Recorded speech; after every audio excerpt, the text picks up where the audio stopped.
Economy का दावा कर रहे हैं और साथ ही साथ जो आपने आंकड़े दिए सिर्फ और सिर्फ विभागों के नाम रहे। उनको तथ्यों की जानकारी होनी चाहिए कि उत्तर प्रदेश ने $1 ट्रिलियन की इकोनॉमी बनाने के लक्ष्य को रखा है और भारत 3 नहीं बल्कि $5 ट्रिलियन की इकोनॉमी बनने के दिशा में अग्रसर हुआ है। कहीं पे भी आपके उत्तर में ये नहीं आया कि 2023-24 से 2024-25 में हमने इन विभागों में कितनी इंप्रूवमेंट लेकर के आए हैं कि हम 2029 तक 1 ट्रिलियन इकोनॉमी पहुंच जाए। आज मिडिल क्लास की पॉकेट 25% से आकर के जीएसडीपी का 5% पे आ चुकी है। उन परिवारों के लिए सरकार अपने ग्रोथ रेट में कैसे काम कर रही है? आपकी पीड़ा को मैं समझ सकता हूं, क्योंकि जो आपके नेता बोलते हैं कि भारत कभी विकसित देश नहीं बन सकता, तो आप तो उनका अनुसरण करेंगे ही करेंगे। नेता सदन से मैं अनुपूरक पूछना चाहूंगी। अनुपूरक नहीं, मुझे कोई अध्यक्ष जी रिक्वेस्ट 1 ट्रिलियन इकोनॉमी का दावा कर रहे हैं और साथ ही साथ जो आपने आंकड़े दिए सिर्फ और सिर्फ विभागों के नाम रहे।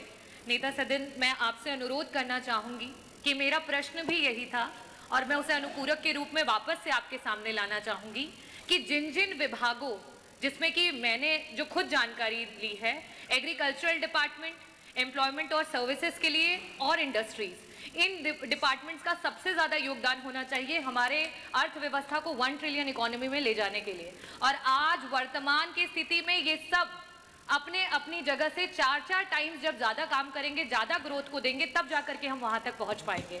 लेकिन कहीं पे भी आपके उत्तर में ये नहीं आया कि 2023-24 से 2024-25 में हमने इन विभागों में कितनी इंप्रूवमेंट लेकर के आए हैं कि हम 2029 तक 1 ट्रिलियन इकोनॉमी पहुंच जाए। और साथ ही साथ नेता सदन, मैं आपसे अनुरोध करना चाहूंगी कि 1 ट्रिलियन इकोनॉमी की होड़ में जो हमारा मिडिल क्लास का पॉकेट है, और ये डेटा में आरबीआई का मैंने यहाँ पे रखा है कि आज मिडिल क्लास की पॉकेट 25% से आकर के जीएसडीपी का 5% पे आ चुकी है। उन परिवारों के लिए सरकार अपने ग्रोथ रेट में कैसे काम कर रही है, उस मिडिल क्लास को इसमें कैसे बचाएगी? बस ये 2 प्रश्न हैं, मैं अनुरोध करूंगी कि आप जवाब दें। मुझे लगता है उनको तथ्यों की जानकारी होनी चाहिए कि उत्तर प्रदेश ने $1 ट्रिलियन की इकोनॉमी बनाने के लक्ष्य को रखा है और भारत 3 नहीं बल्कि $5 ट्रिलियन की इकोनॉमी बनने के दिशा में अग्रसर हुआ है।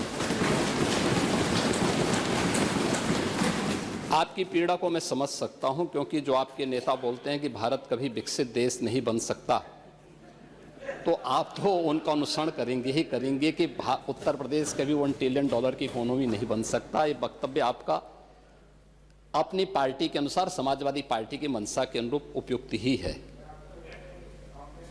लेकिन भारत आज दुनिया की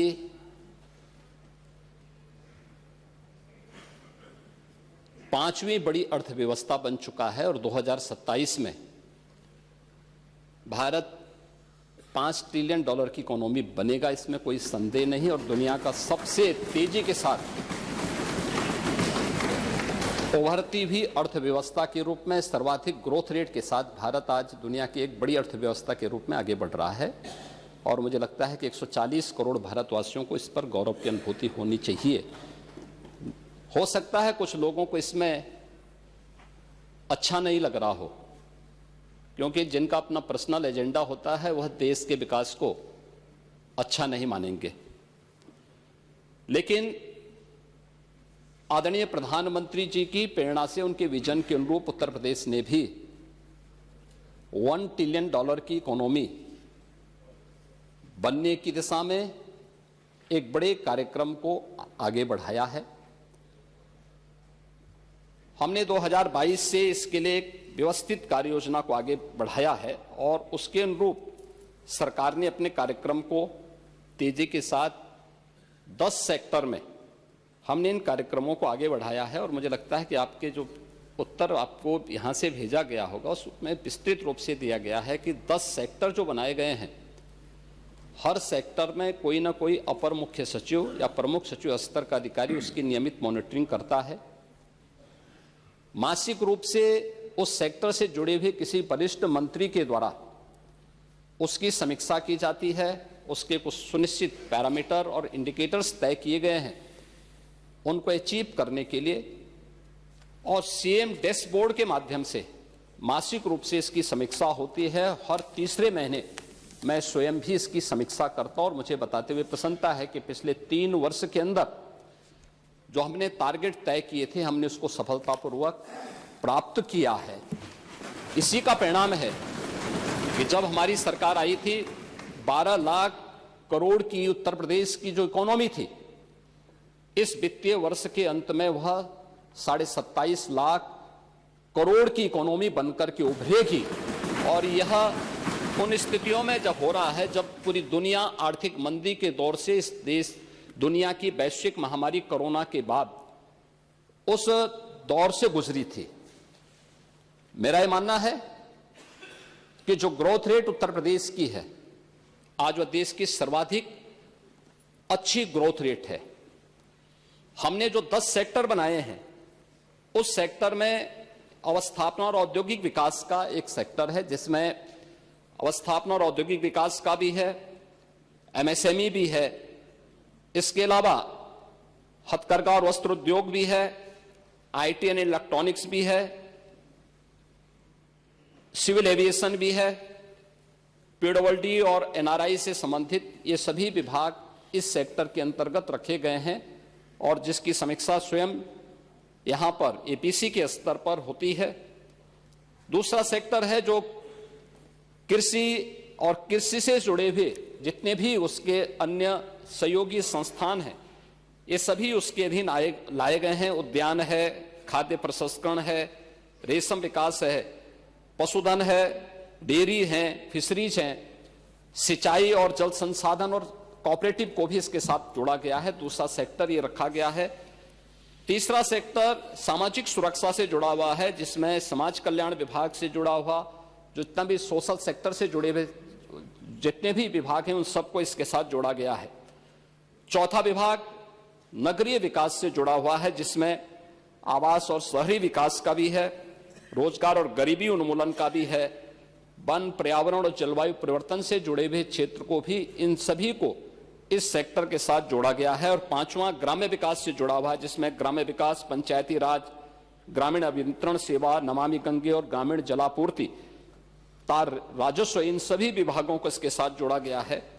पांचवां विभाग है राजस्व संग्रह से संबंधित, जिसमें राजस्व कर और निबंधन से संबंधित स्टैंप एंड रजिस्ट्रेशन का है, एक्साइज का है, परिवहन का है और भी अन्य जितने भी कर और करेतर राजस्व से जुड़े हुए जितने भी विभाग आते हैं, सबको इसके साथ जोड़ा गया है। पांचवां शिक्षा का है, जिसमें हर प्रकार की बेसिक, माध्यमिक, उच्च, टेक्निकल और वोकेशनल एजुकेशन को इसके साथ जोड़ा गया है। स्पोर्ट्स को भी इसके साथ जोड़ा गया है।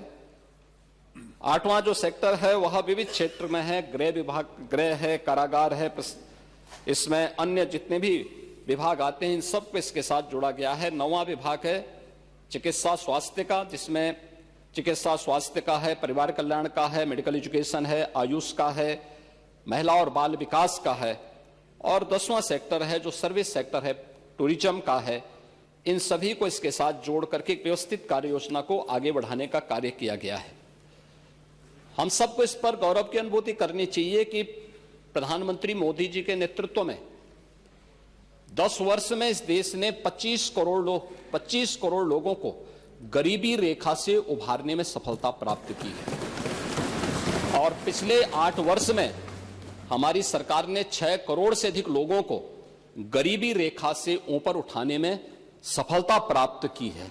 ये चीजें दिखाती हैं कि हर एक सेक्टर में बदलाव हुआ है और उन्हीं को ध्यान में रख करके उत्तर प्रदेश के इस पोटेंशियल को आज जिसको देश और दुनिया देख रही है, महाकुंभ के इस आयोजन के साथ हम जोड़ के देख सकते हैं। अकेले महाकुंभ का एक आयोजन उत्तर प्रदेश की इकोनॉमी में 3 लाख करोड़ रुपए से अधिक की ग्रोथ करने वाला है। महिलाओं पे स्वावलंबन की दिशा में जो कार्य हुए हैं, अकेले उत्तर प्रदेश पुलिस भर्ती में 20% भर्ती अनिवार्य रूप से महिलाओं की हुई है। हर एक सेक्टर में उन्हें रोजगार के अवसर प्राप्त हुए हैं। तो ये कहना कि उत्तर प्रदेश कभी इसको अचीव नहीं कर पाएगा, आपकी दुर्भावना हो सकती है, लेकिन सरकार की सद्भावना है कि उत्तर प्रदेश 5 वर्ष में इस टारगेट को अचीव करेगा और 2029 में जिस उत्तर प्रदेश के इस संसाधनों से भरपूर उत्तर प्रदेश को प्रकृति और परमात्मा की कृपा से ओतप्रोत इस उत्तर प्रदेश को, जिसको आप लोगों ने, समाजवादी पार्टी की सरकार ने और विपक्षी दलों की सरकार ने देश के बीमारू राज्यों की श्रेणी में खड़ा कर दिया था, देश की छठी सातवीं अर्थव्यवस्था के रूप में खड़ा किया था, पिछले 8 वर्ष की डबल इंजन सरकार के प्रयास से दूसरी बड़ी अर्थव्यवस्था बना है और 29 में उत्तर प्रदेश $1 ट्रिलियन की इकोनॉमी भी बनेगा और देश की सबसे बड़ी अर्थव्यवस्था भी बनेगा। इस बात के लिए मैं पूरे सदन को आश्वस्त करता हूं।